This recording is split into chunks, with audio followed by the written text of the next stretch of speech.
Hello and welcome to This Board Game Life. I am your host, Mark, and today I'm unboxing Architects of the West Kingdom from Garphill Games and Renegade Game Studios. Architects of the West Kingdom is set at the end of the Carolingian Empire, circa 850 AD.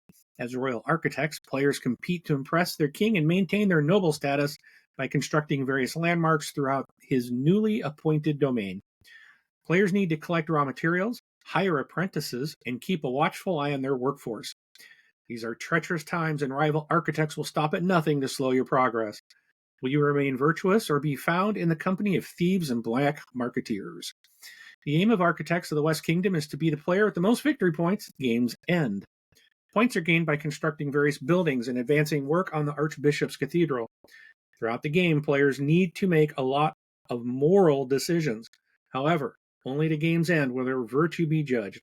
A few underhanded deals here and there might not seem like much, but fall too far and you will be punished. The game ends once a set number of constructions have been completed. This game is designed by S.J. McDonald and Shem Phillips. The art is by Mahalo Dmitrievsky, published by Garphill Games and Renegade Games. This game came out in 2018 for ages 13 and up, plays 1 to 5 players in about 60 to 80 minutes. All right, so as always, before we take it to the table, before we drop to the table here to take a look at it, I do ask that you hit that like button, hit that subscribe button, and hit that alert icon so you will never miss when we're dropping new content. All right, so let's take it to the table for the unboxing.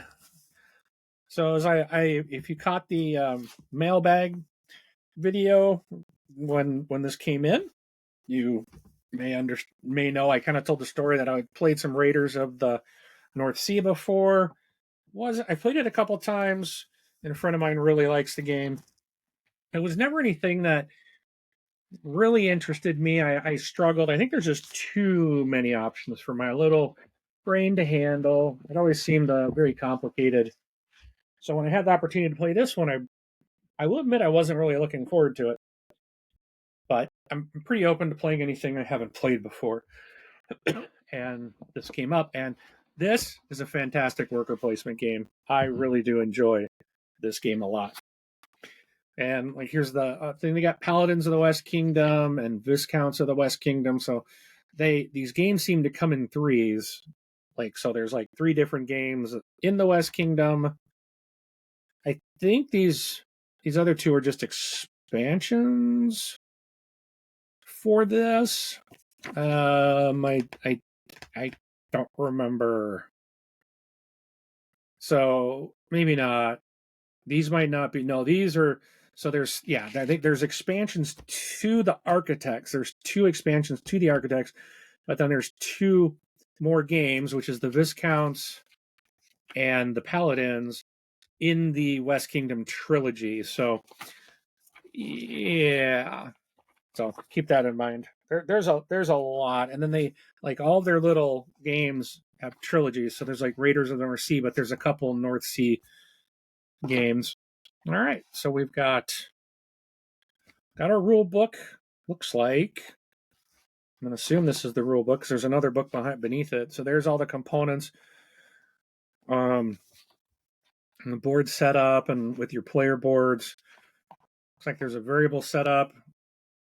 For a more variable game, all players should use side 2 of their player boards, randomly dealt or chosen. And then on that variable side of the player board, each player gets a unique ability throughout the game. So, or you can play in the main side where everybody basically doesn't have anything like that. So, all right. Let me just give you a quick glance at the rule book.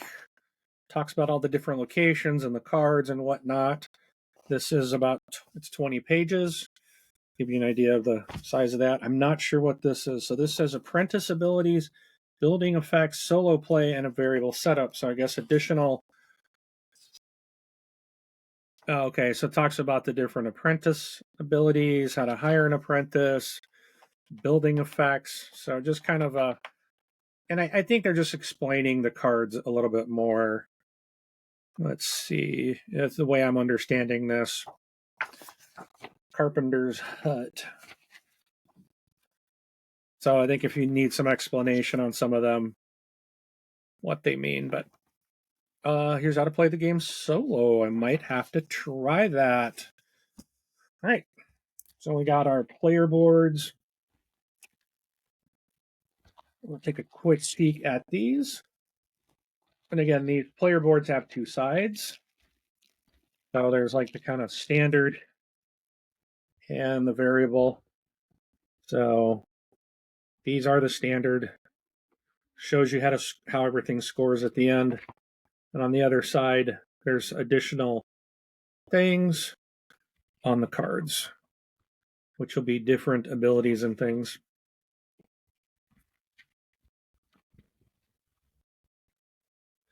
That one you can see how these things are a little different. So it gives a little bit more variety to the game. All right, we have punch tokens, our monies. Then we have, let's see, our board. So let me lay this out. I'll scan out so you can see the whole board. So that's the main board there. And you'll be placing your workers out on the board doing various things, and these will track your virtue. The guild hall here will track when the game ends after so many workers have been placed in here to do building type of stuff. But there's a black market. There's the guardhouse, and where you go get your people if they've been sent to prison. All right, bunch of bags. We do have a bunch of cards. Take a peek at some of these.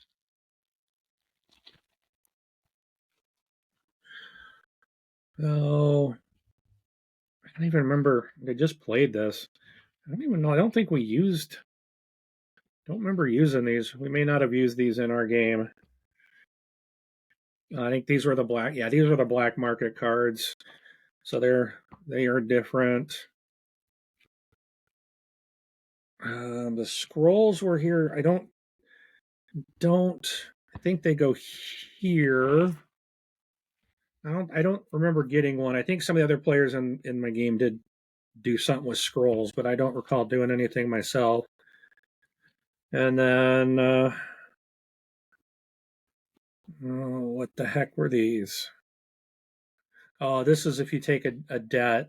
If you got debt and then you flip it over once you've paid off the debt, and that moves you up, I think on the virtue track or something to that effect. But so there's some small cards, and then we've got the larger cards.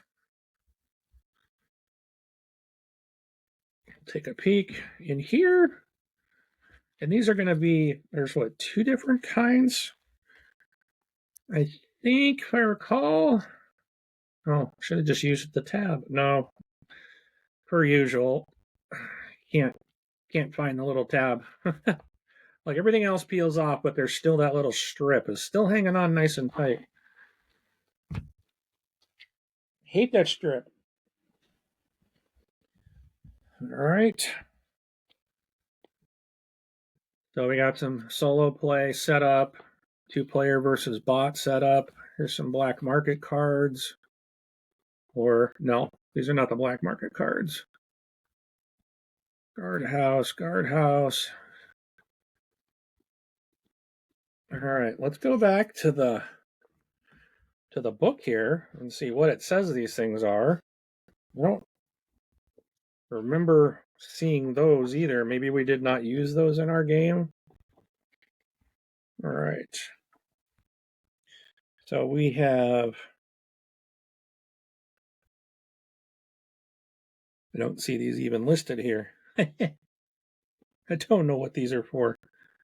Oh, these are probably, those might be the solo game. Let's see if the solo requires, oh, that would be in here. Solo play. that might be set up for that. Yeah, the scheme cards. Okay, so these cards are for solo play. That's why I'm like, they didn't look familiar. So, and that's going to probably be what these are for. Yep. Oh, these are more of those. And then we have our building cards and our apprentice cards. So, yeah, see, we got the two different colors, the blues and the green decks. So, the green are the building cards. So, these are the buildings that you can put out and get victory points by building these things. So, it tells you over here what resources are needed to construct this. And then when you do, like at the end of the game, you're going to get a point. Yes, a point for every green building constructed, I think, something like that. And then these are the apprentice cards. So these are the things you're going to need to basically hire these get these apprentices out, and they're going to give you different abilities and things. So you're trying to get them into your little area, whatever it's called, your tableau. All right. And then let's look at all the little pieces. So we've got, I think these are your gold. So we've got a yellow player, blue. We have a green player, and a red player, and a purple player. So those are your 5 player colors. And then this is your gold. These, what is the blue? What is this light blue? Marble. So these are marble pieces. These are your sticks. If I can get one to lay on its side, you'll see it looks stick-like. You can kind of see like right here in the corner. You can see it looks like a little stick. And then we have your stone, and then our brick. So these are your building materials that your resources that you're gonna use to build the buildings and all sorts of stuff. So, but that's what comes in the box. And yeah, it's a really, really good worker placement game. So if you haven't tried it out and you like worker placement, do check out Architects of the West Kingdom. This is really good. All right. So that's it for this unboxing. Again, please hit like and subscribe and hit that bell icon so you'll know when we're dropping new content. Feel free to share your comments below, and we'll catch you at the next one. Have a good one.